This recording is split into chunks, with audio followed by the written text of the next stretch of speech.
Okay, well, we're going to get started. It's my pleasure to introduce Priya Kumtekar. Priya is the professor of neurology, neuro-oncology, and medicine, hematology and oncology at Northwestern University Feinberg School of Medicine. Dr. Kumtekar serves as the disease team leader for neuro-oncology clinical trials, as well as the director of brain metastases program at the Robert H. Lurie Comprehensive Cancer Center of Northwestern University. She also serves as the translational guide on the NIH REACH grant, a joint venture with the Chicago Biomedical Consortium, with the goal to bring more basic science ideas from the labs of Northwestern to our patients. She is a certified neuro-oncologist by the United Council for Neurologic Subspecialties, an organization devoted to accrediting physicians with advanced expertise and leadership in the field. Nationally, she serves as executive director for the neuro-oncology research at the Alliance for Clinical Trials in Oncology, which is part of the National Clinical Trials Network sponsored by the National Cancer Institute. Dr. Kumtekar partners with basic science at Northwestern University and other academic institutions on cutting-edge bench-to-bedside discoveries for the benefit of patients with brain tumors. Please join me in welcoming Dr. Kumtekar. Thank you so much, Nicole, for that kind intro. I am really excited to talk to you all about our research here from bench to bedside. And as I like to think of it, from bench to bedside and back again, and this cycle that we need for successful translational research. So for today, I'm going to first start with just some definitions because I realize that we have a really diverse audience here, and I'm really grateful for that. And so just for those of you particularly who are not in research or potentially non-medical, we have, to simplify things, essentially three different types of research. So basic research, and these are things that we're kind of understanding the biology of things. How do things work? What might cause disease? What might make disease worse or better? And then gradually kind of translating that to how do we use those science, that the science that we learn, how can we use that biology to then help treat disease? And ultimately, we want to get to this clinical research phase where we're actually using it in our patients, hopefully for help and for good, and to move progress and to make progress and move things forward. So I want to kind of zoom in for a moment on this translational research part, right? So that center cube. And essentially what we're trying to achieve in translational medicine and translational research is take those ideas born in the lab, born in that preclinical lab setting, and then we want to then gradually move them towards the patient setting into clinical. So how do we bridge that? What do we need to show in those studies to make sure that we're not using something in our patients that we don't think is promising? How are we able to clinically evaluate so that when we do move it to patients that it's safe? Because this is really sort of a big jump, and we want to make sure that we have consistent ways to evaluate clinically and then again provide these treatment options to patients. So when we get to this clinical part, which is the end goal of translational medicine, what we see are these different phases of clinical trials. So again, this is just very basic. So in general, trials are phased from phase 1 to phase 4. And these phases have been used for many, many years, for decades, and were really designed to evaluate new chemotherapeutic agents in the cancer field. So phase 1 is really focused on safety testing in small groups. So these are tend to be smaller studies, but we're really trying to evaluate, what are the side effects seen? How do we mitigate? What are the right dosing that we need to do for our patients so that they're getting maximal efficacy with the minimal amount of side effects? And then gradually moving into phase 2, where we're still collecting more on side effect profile, but we're also starting to understand early efficacy. By this phase, usually a dose has been established. So we know the right dose to treat our patients with, but we just want to learn a little bit more about, is that dose then efficacious?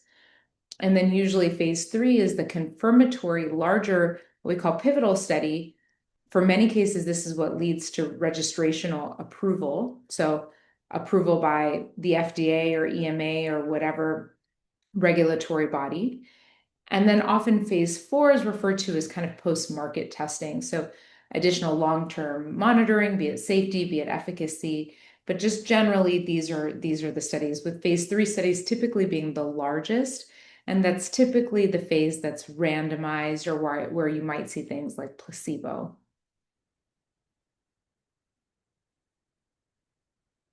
So what we're going to talk about today are 2 successful ventures that we've had with translation of science that were born in the labs here at Northwestern, and how we then took that science and brought them to our patients, specifically in patients with glioblastoma.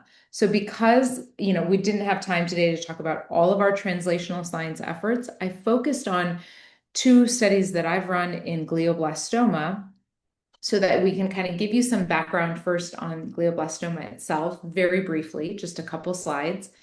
And then I'm going to shift gears to talk about our nanotherapy study, again, a technology born here at Northwestern, and how we brought this from bench to bedside. And I'm doing this vignette essentially to show you some of the complexity of steps in between going from one to the other.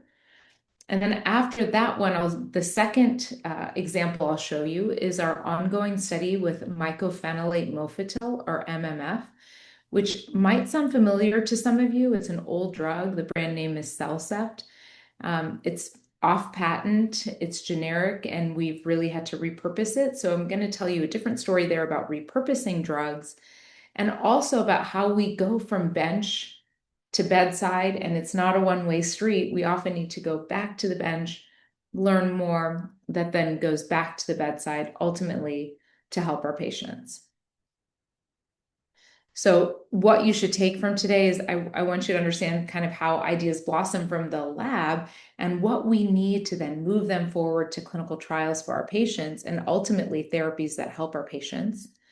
What are the steps in between, and how long does that take? And then again, I'll talk to you about these 2 examples that we have here. So a little on glioblastoma, just for some foundation so you understand how we've designed these studies. Glioblastoma is a grade 4 malignant brain tumor.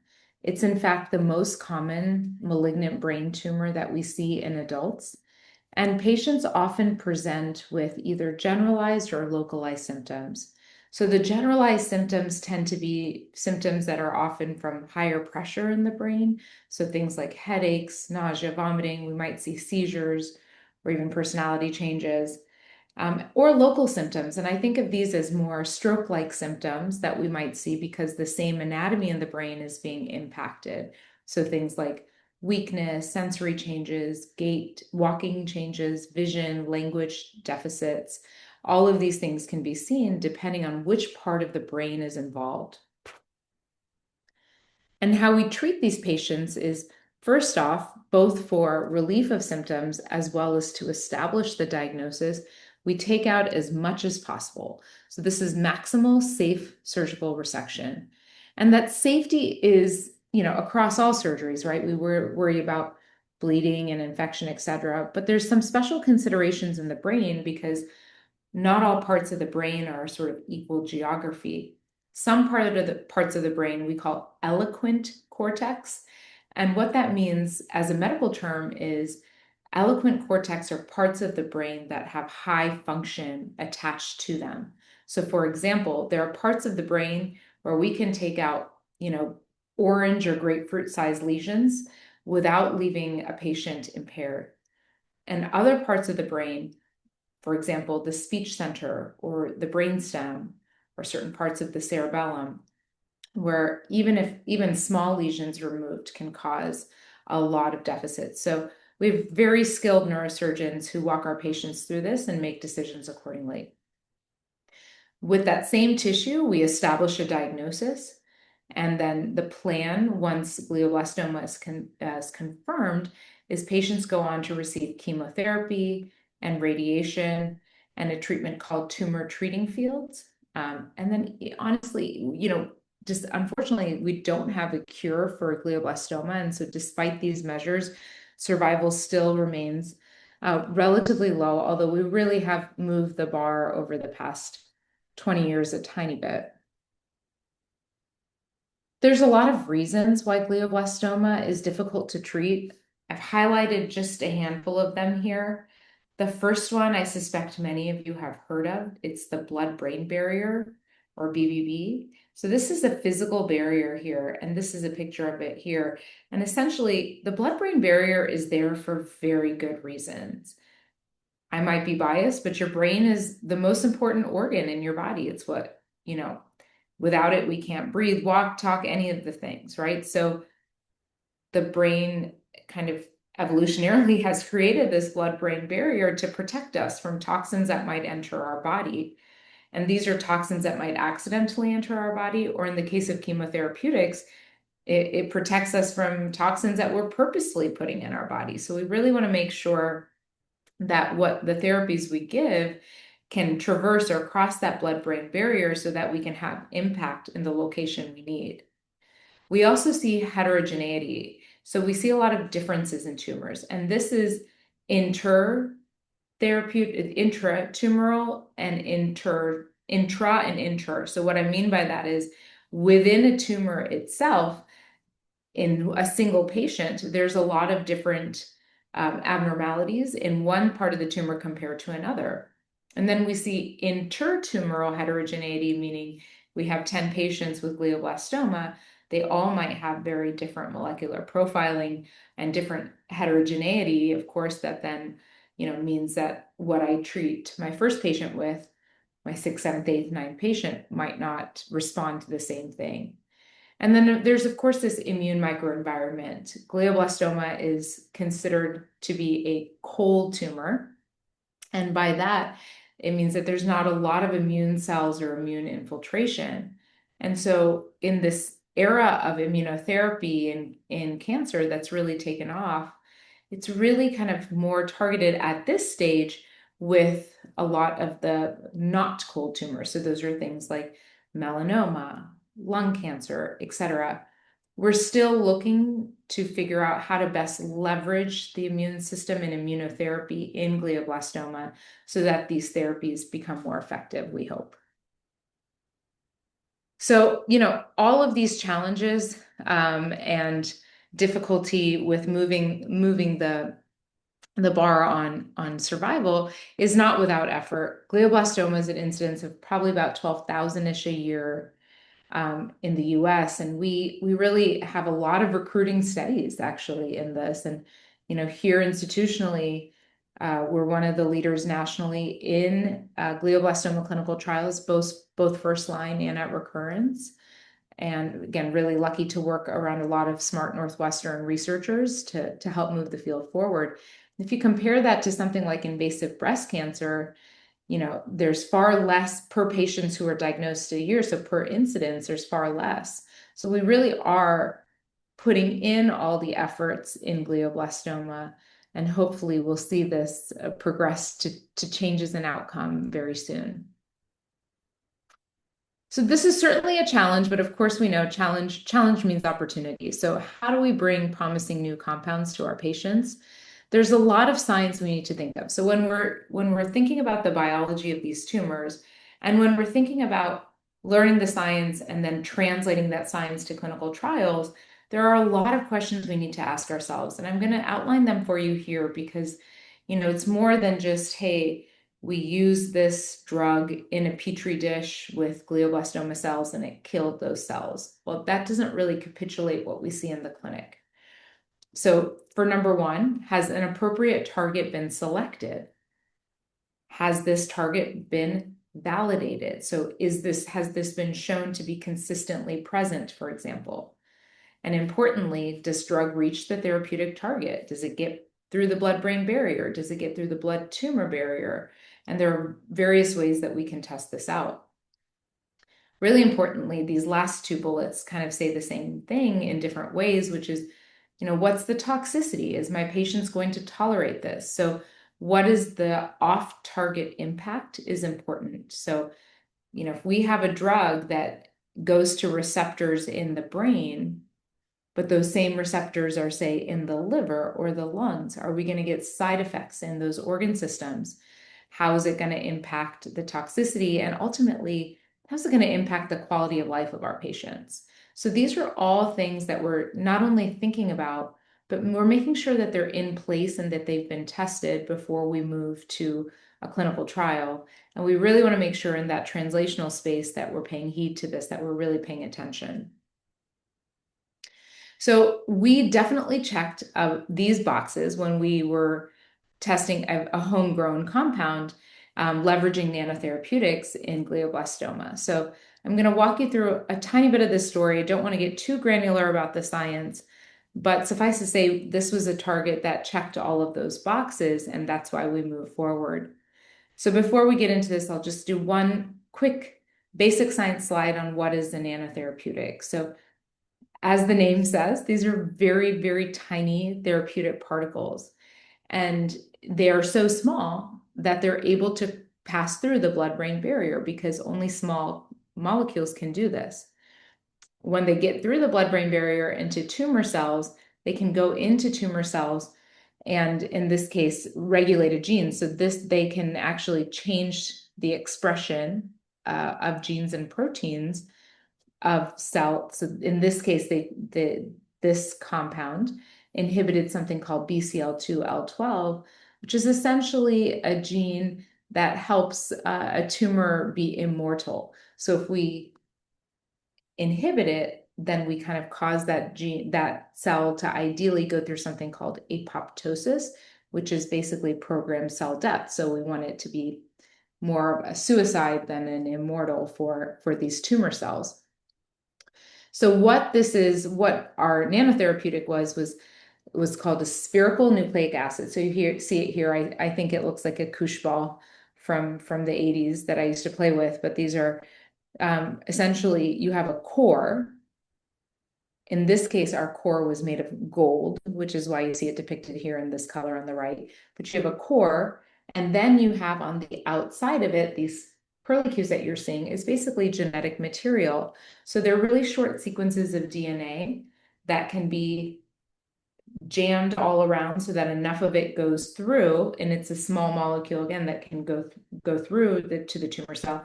And then what happens is that DNA is ultimately expressed to then inhibit the biologic effect we're intending, which is in this case inhibition of BCL2L12. So that's what the actual therapeutic compound looked like. And this was our study. So this was a phase 0 study, which I know I didn't show you on my original slide because it's a little bit less spoken about, but essentially it's a first in human study. So the first time, if you ever think about any of the medications you take, each of them have had a first time to be in humans, right? To be in patients. And this was the phase 0 first in human study using this gold-based nanotherapeutic against BCL2L12 with recurrent glioblastoma patients. So we planned it for 6 to 8 patients. We ended up having 8 patients on. And these phase 0 studies are not randomized. Everyone gets the treatment. And in this case, patients got the treatment prior to surgery, and then they went on to get surgery. And with that, we then saw, did drug reach our intended target? Did drug reach the tumor? And also, all these other markers. So did it have the intended biologic effect? Did our patients live longer? This PK means pharmacokinetic study. So how did it interact with the bloodstream and the brain, and how did we dispose of it? So all of these things were tested in a very, very, very small group of patients. And one thing I did right here, safety was also of utmost importance if it's clearly the first or primary objective. So what we found is essentially, well, I'll get into that in a second, but what we found is it was a safe dose given. We found that it reached the tumor. And we also found these doses were really small, so we didn't really see this survival metric move much, but we plan to, in the future, give higher doses to then see that. And we really importantly found that we had the intended biologic effect. So we had an increase in what we call apoptotic markers, so an increase in those suicide markers, knowing that those immortal markers of tumor went down and these came up. But to get to this phase of getting this trial open took a lot of work. And a lot of that work is, of course, built in for the safety of our patients. But it's a few different steps. And I want to walk you through that here because my goal wasn't necessarily to walk you knee deep through the science of these two studies, but really the pathway of how do we get new drugs to our patients and even new diagnostics or new devices to our patients. So here we needed to have a request to the FDA called an investigational new drug application. And this is where the FDA authorizes us to give that drug to patients based on the data that we have so far. So we gave them data on our animal studies. We had non-human primate studies, so essentially monkey studies that we had done because that capitulates the closest to human studies and safety studies. So that's how we reported our safety. And we looked at essentially what level was it where we saw no adverse events, no side effects. And ultimately, we had a meeting with the FDA. So this is our pre-IND meeting where we talked with the FDA about this is the data we have, this is the study that we're planning, et cetera. How do we get this study open? And ultimately, from that meeting, we ultimately had our IND submission with help from the FDA. They provide guidance on how do you build that so that they'll approve it. And then we finally opened our study. So what the FDA mandated is they said, okay, we see this is the dose where you didn't have adverse events in animals. You can do this study in patients, but it's got to be 1/50th.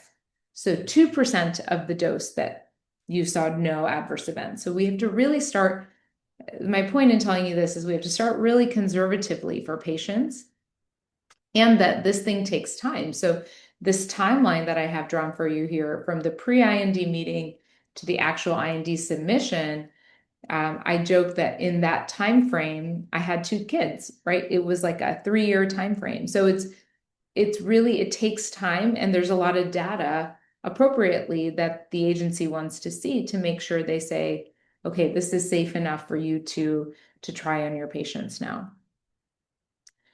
And then there's a lot of other steps besides just the regulatory steps. So there's this IND that we already talked about. And for a drug like this that hasn't been manufactured yet on a commercial basis, we have to establish something called good manufacturing process or GMP. So we need to make sure that that drug is made under circumstances that are high enough for clinical grade. We have to make sure that there's been testing on that so that we know when that drug will expire, how long it can sit on the shelf, does it need to be at certain temperatures, when would it degrade, et cetera, et cetera. And all of that needs to be set up prior to us getting approval from the FDA. So we were doing these tests in parallel and manufacturing in parallel. So it becomes a lot when, especially with a brand new drug that's not commercially approved for something else. Then, because it used a biologic or, as I mentioned, there's genetic material associated with this, we had to go through our institutional biosafety review committee, which is another step, particularly when, again, drugs involved biologics. And then there's also the scientific review committee, the institutional review board, and these are boards that are really centered around making sure that the science has integrity, so making sure that it's scientifically sound and well designed. And the institutional review board is really centered around, is this safe for our patients? So there's the IND, GMP, IBC, SRC, IRB. It's really like an acronym salad, but this process takes a good amount of time over years to make sure that a brand new compound is going into our patients in a safe sense. So all of this led to us opening the study, successfully accruing, and we were able to have this high impact manuscript in Science and Translational Medicine where we learned a lot, not just about the process of translational medicine, but this has really kind of served as a foundation within the Malnati Brain Tumor Institute of how do we bring things from the bench to the bedside what of these steps do we need to take? How do we navigate them in the fastest, most efficient manner that still answers our question and is safe for our patients? So this study was really big in education on that for our entire Brain Tumor Institute. And these things, as I mentioned, take time. From the original papers that my colleague and partner in this, Dr. Sieg, presented to when we actually published the clinical trial was over a decade. So it takes a lot of time to create these studies, especially when, again, this vignette was about creating a compound from scratch.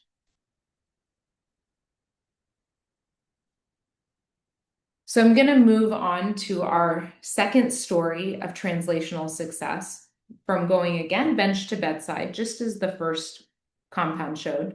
But this is one where we've taken it a little bit further, and I'll show you this. And we've gone from bench to bedside and back again. And really the lesson that we've learned in this that I would want to share is, for maximal gains, for maximal progress, translational medicine is not a one-way street. It's definitely two ways. We need to take what we learned in the lab, we need to bring that to the clinic. Then we need to take what we've learned from the clinic and take it back to the lab to make sure, again, that we're maximizing our gains. I'm starting this story purposefully at the end, and then we'll come back to it. This is a study, so that we've done with my partner in crime on this, Dr. Atiq Ahmed. There's a really brilliant PhD here who learned in his lab that mycophenolate mofetil, a drug that I'll talk about here momentarily, when combined with our standard of care, could help overcome one of the resistance mechanisms. So I'm going to take you to the story on how we got there. But what I'm really excited to share is I shared with you all those phases of this study. What I want to share with you is that this phase 2-3 study, so this is going to be a late phase, large study. In glioblastoma, this is a very large study with over 400 patients. This study is opening in a few months. We're going to be the lead site with over 100 sites planned nationally. And we're going to oversee this study that we are hoping will change the standard of care for first-line glioblastoma patients. And it's already met the mark for those kind of phase 0 through 2 based on our work and some of our colleagues around the country. This is a repurposed drug. And so I want to speak for a moment on how different this was to the first vignette that I showed you. So drug repurposing is exactly as it sounds. It's a drug that is used for something else, that we're now using it for a new indication or something completely separate. And this is very much an old drugs, new trick situation, but we still, just because a drug is approved in one category doesn't mean we can automatically assume it in another. And particularly in this situation, it's very, very different categories. But when we are talking about drug repurposing, both the timeline is abbreviated, right? Because we already have a drug that we know a lot of that safety, we know a lot of those side effects. So that can abbreviate the first part of the timing. And it can also abbreviate cost, which is, at any time important, but particularly nowadays, extremely important. It's a fraction of the cost when we're talking about the cost of the research and development, and also a fraction of the cost with the treatment. So this is something that Dr. Ahmed and I always talk about, if this is something that's positive. I think what excites us the most is that this would be a widely available treatment from the US to developing countries, and there would not be a cost burden or a prohibitive cost to being able to access a drug that's helpful for our patients. The flip side of this is, because these are often older drugs that are, say, off patent, we don't have an industry partner to help us with a lot of the costs with it, because they probably, or they definitely, see it as not much financial upside. So it's really, this slide alone is like a 45-minute talk and conversation and Q&A on its own. So for time purposes, I'm just going to plant this here and we can move on with how we then got to where I said the end, which is our phase 2-3 study opening soon. We started at the beginning. We started with the phase 1 study with these patients. And the patients were treated with standard of care, which, as I mentioned, was surgery followed by radiotherapy and chemo, and then more chemo. We added to it this yellow box. So this is MMF, or what's known as CellCept. And again, phase 1, we're really looking at safety. And yes, this is a repurposed drug that's approved, but we don't know its safety when combined with radiation or when combined with temozolomide. That is not reported information, nor has it been tried before. So our study was a very, very large study for a phase 1 because we had 5 groups. The first group, we combined it in the after radiation segment, and we gradually went up on the dose to see what was safe. We also had a group where we did it combined with radiation, same thing, gradually went up on the dose till we figured out what dose was safe. We figured out for both groups 1 and 2 which doses were safe. And then we created group 3, which essentially was giving our patients that dose, a fixed dose across the gamut. So from radiation through their treatment course. And that was really to assess, it was almost like a phase 2. It's basically to assess early efficacy. We also opened 2 additional studies, and this is where we come back to that bench to bedside to back again. We did a phase 0 study. So this is patients and window of opportunity, where we gave patients drug prior to surgery, and then we did surgery, and we studied that tissue to say, how is this drug impacting care? How is this drug impacting the biology? And I'll show you that data here in a moment.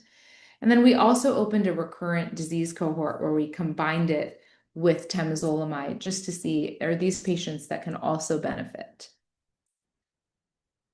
So just a couple slides on mycophenolate mofetil, or CellCept. This is a very old drug, decades old, that has been approved for post-organ transplant rejection. So when patients get an organ transplant, be it kidney, liver, heart, the goal is to not have the recipient's body reject that tumor, right? So they're often, reject that transplant. So for that reason, drugs like MMF are given. It's an oral drug. It's got a well-known side effect profile because it's been used for so long. Its typical dose for organ transplant is about 1,500 milligrams twice a day. And it's also, really importantly, already known to penetrate blood-brain barrier. It's also used in other neurologic diseases, not in any cancer. And it's been shown, what Dr. Ahmed showed in his lab is essentially that MMF inhibits a really important protein that I'll show you in a moment can help overcome the resistance mechanisms that we see with the standard chemotherapy in glioma called temozolomide. So I apologize in advance, the next 3 slides are a little bit science heavy, but I'm going to try to break it down as best as possible and keep it as high level as possible. But TMZ, or temozolomide, is the mainstay of chemotherapy that we give to glioblastoma patients. What it does is there are building blocks called nucleotides that we know help make the genetic materials for tumors, for tumor cells, for any cells. And what we are trying to do here is there are de novo pathways to make purines, and there are salvaging or recycling pathways. And when there is a tumor involved, so in this case, when there's glioblastoma, the tumors are really smart, and they tend to move towards this de novo pathway to bypass some of the resistance that they can get from chemotherapy. And so Dr. Ahmed found this in his lab, and found furthermore that patients who are more towards the salvage side do better. And so how do we push the biology of their tumors to be more on the salvage side so that they're more sensitive to the chemotherapy? And so what he found is, with treating with MMF, that patients move more towards the de novo side, which is what helps them be more sensitive to temozolomide. So this is tumor that was treated without MMF and then with MMF, and you see it move towards the direction that we're wanting it to move, which is more de novo. when we move, or excuse me, more salvage, when we move in that direction, we know that we become more sensitive to chemotherapy. So that's sort of the basis behind it. I know that's sort of thick. These are very thick slides. So I'm just going to tell you overall, we tested these in glioblastoma models. So these are mouse models where we tested various different types. I've talked about tumor heterogeneity early on. So we used a few different models that are of different sort of molecular backgrounds to see, hey, if we treated with temozolomide and MMF, do we see an improvement? And essentially, that's what these green lines are. So this is early promise. This is not, yes, this 100% works. This is early promise. This shows that, in a preclinical setting, the combination of temozolomide and MMF makes these animals live longer. So we saw that again across the board, regardless of subtype. So we took that information. So here, when you go back to that, what therapies move on from the lab onwards, we now know it crosses blood-brain barrier. We know that it has end target impact. We know that we see promise and efficacy in our animal studies and our translational studies preclinically. So we're ready to move this now to early phase 1 studies. So here, this is our phase 1 study that I showed you on this earlier slide. I just copied and pasted it here, so it's the same picture you've already seen. And these are the different dosing groups. And we have now completed enrollment of all these dosing groups. And ultimately, we have found, in combination with temozolomide, we found the right dose level to then go on to treat for our phase 2 and 3 studies. After we found that dosing, this is my story about then going back to the lab. So we have all this safety data, and then we went back to the lab. And the reason, again, this is a thick science slide, but essentially the takeaway is we wanted to go back to our mouse models and say, if we give dosing all 28 days of the cycle versus if we give it just the 5 days where patients are receiving chemotherapy, because patients only receive chemotherapies 5 days on of every 28-day cycle, which one is better? And our colleagues across the country were doing it a different way. So we got together with colleagues across the country and said, hey, let's take all of our patient data and figure out which of these is better from a survival standpoint. And ultimately, what we found is continuous dosing yielded better survival. So that's the dotted lines here. And so we then took that information, and you'll see that pop up later in our phase 2-3 study.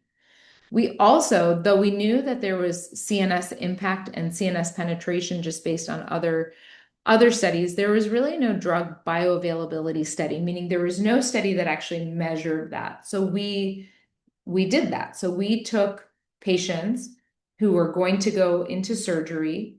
We treated them with temozolomide and MMF together and actually compared that to patients with temozolomide alone. And we were able to get all sorts of studies out of this, including drug distribution, and we found drug present. We were able to look at biology. So did we get that target intent that we wanted to get biologically? And we were able to show that as well. We had certain markers that shows that it works, like IMPDH levels, so that enzyme that we're inhibiting, and different markers of purine metabolism. So we were able to show that. And we haven't published this data yet, so I don't have it in detail for you on these slides, but we're really excited about the results that we've seen there. We've worked with a lot of different people. This really takes an army to do. So we've had folks in the med lab, neurosurgery. We had the pathology and nervous system tumor bank, and of course our neurology team as well. Again, we saw target engagement. I'm going to actually slide over this and come back to going back to the bench from bedside. We saw what dosing was best in terms of schedule. We also confirmed that we were getting a target response. And it was those things of going back to the bench from already treating patients that then led to this study being approved. So this is, partially government sponsored study through the Alliance for Clinical Trials. This is an NCI-funded mechanism, a National Cancer Institute-funded mechanism, where they're essentially funding the structure of this study, and we are funding through very generous philanthropic support. We're funding the repurposed drug because there's no company that's going to pay for this with them not having much of an upside. But we were able to take that data and actually make this study happen and get approved. To give you an idea, there's like 2 or 3 studies on this level that are approved every year nationally by our National Brain Malignancy Steering Committee. So we're really excited about this study opening this summer. And really what I hope that you gathered from today is, I talked to you about what basic translational and clinical research are and the path from one to the other. But really, I would like to say it's important that we challenge that paradigm. And to me, it's more of a cycle. So, we have amazing ideas born in the lab, born in the clinic.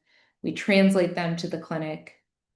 That might go back to the lab or back to translational work, let's say, with large animal studies. But there's always this cycle of crosstalk, because it really takes all of those pieces together to successfully get new therapeutics to our patients who are in such need.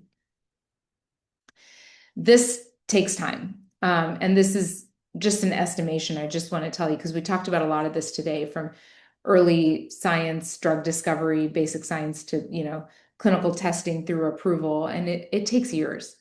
And it takes typically a lot of money. But it's a process that I hope you've learned a little bit about today. I also want to tell you and put a plug in it, I know, and I appreciate Nicole saying this in our bios. We're working really closely with the Chicago Biomedical Consortium through an NIH grant that we received here at Northwestern called an NIH REACH grant, which is Research Commercialization Hub. And the goal of this is to essentially take these fantastic ideas that are coming from the lab, understanding which of them have high promise, and then translating that into studies that then hopefully go on to reach patients. And so we're doing this not just in neuro-oncology, not just oncology, but just across the board in healthcare. And it's a citywide effort that's, again, centered here at Northwestern. And there's probably about a half dozen of these NIH REACH centers nationally.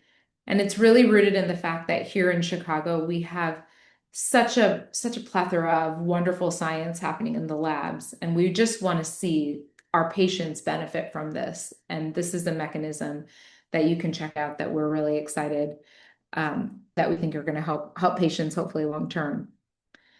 And then my soapbox comment is that it takes a team.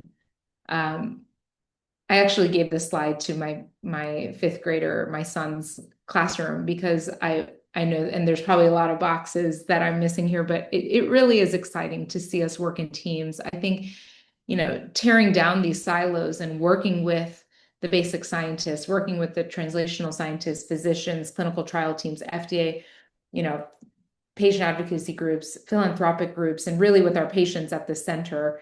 Our patients are such a big part of getting these studies done, and we're really just in forever debt to them. And there's so many ways. I know we have a variety of folks on this call, but there's so many ways for you to get involved. So if you're in any one of these bubbles or boxes here, there's so many ways for you to scientifically get involved. If you're not, if you're a patient, if you're a patient advocate, if you want to give, there are so many ways for you to do that. And you can even say, I want to give, and I want it specifically to be for translational work in glioblastoma or leptomeningeal disease or meningioma or whatever it is that's close to your heart. Because today, with our limited time, I walked you through a couple glioblastoma studies, but we're doing this across the board in neuro-oncology and with our neuro-oncology trials. And I'm so proud of that team that we've created over the years. So just want to, with that, say thank you. And I'm going to stop my share here and take any questions. Thank you so much, Priya. That was fantastic. We are starting to receive some questions in the chat, so we will start with some of those. So you did a beautiful job of walking through, how basic science then eventually can become a clinical trial. And someone in the chat wanted to know about, that time and how can that process be sped up, if at all? It's a great question. There are ways to speed it up. Um, Oftentimes it's financially driven, if I'm being honest, because we need to do a lot of the safety studies early on and be kind of ahead of it. I also think meeting with the FDA as early as you can is good because a lot of times they'll provide guidance to you. I think that getting physicians and clinical trialists involved extremely early in the process is probably one of the reasons that we're so successful here for it. So if I can just praise our PhDs and basic scientists here, um, I get calls very early on of like, hey, Priya, this is the idea we're thinking. How do we think about these studies that can then springboard faster to patients? So I think those are just some of the ways that things can be sped along. There's also, from a regulatory perspective, ways to speed things along from the FDA. So there are things like orphan designations, breakthrough designations. So because glioblastoma, which has been our highlight today, is an NIH designated rare disease, we can get things like orphan drug designations. You can apply for that or breakthrough designations for certain compounds. And what this signals to the FDA is this is a population with a heavy need. How can we push that through? So, for example, there is a drug that you may have heard of in glioblastoma called bevacizumab, and it was approved initially as an emergency use authorization, so very similar to the COVID vaccine.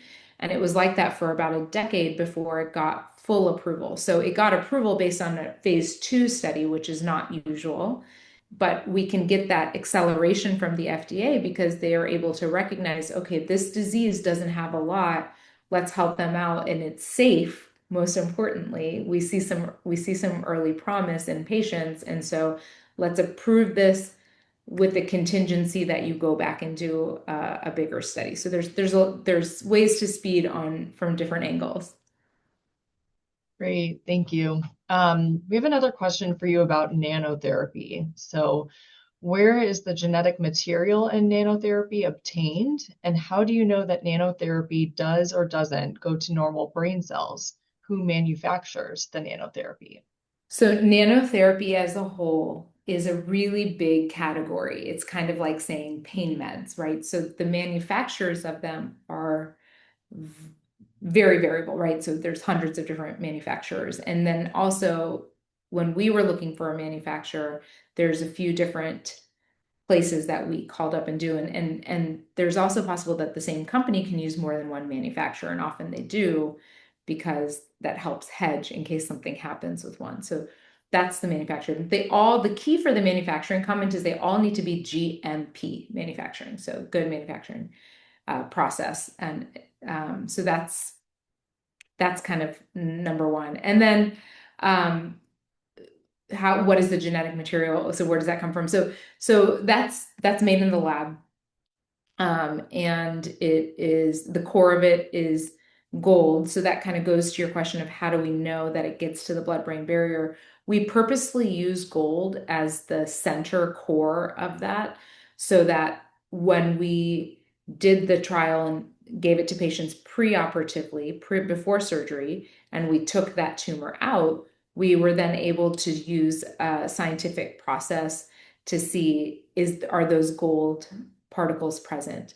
For the next iteration of nanotherapy in glioblastoma, we do not plan on gold as the center. That was made to answer your exact question as to why that got through the blood-brain barrier.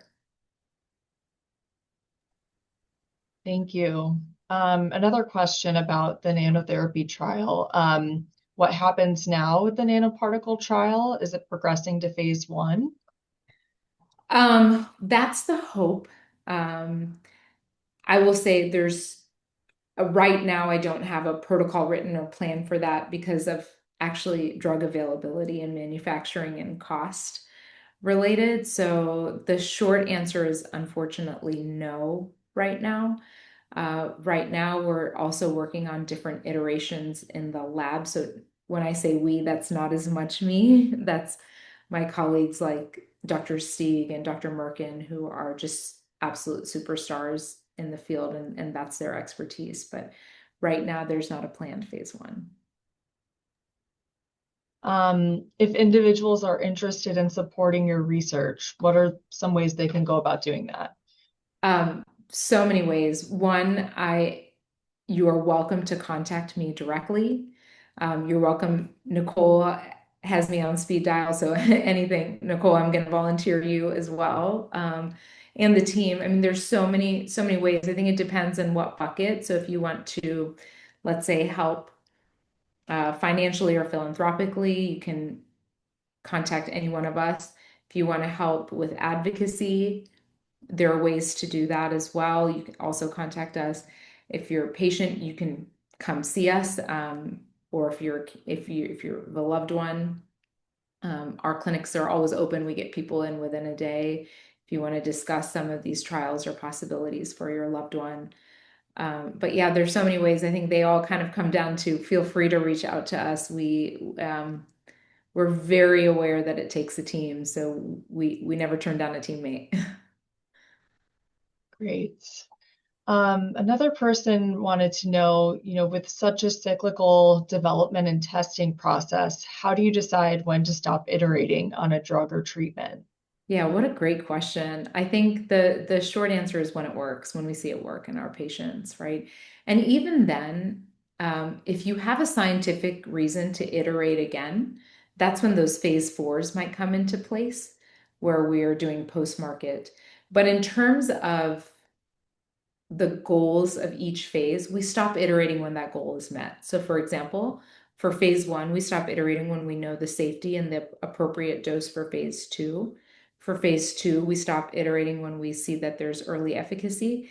And for phase three, which is usually a randomized trial with a control arm and the active treat, and not, I shouldn't say they both are active arms, but with a control arm and an experimental arm, we stop iterating when we have that answer. And then any of those iterations can start again if there's something scientifically that motivates it. Great, thank you. I think that's all the questions that we received today. So I just want to thank everyone again for joining us for this discussion. And thank you, Dr. Kumtaker, for your presentation. It's really been wonderful. Thanks so much. Thanks for having me. Thank you.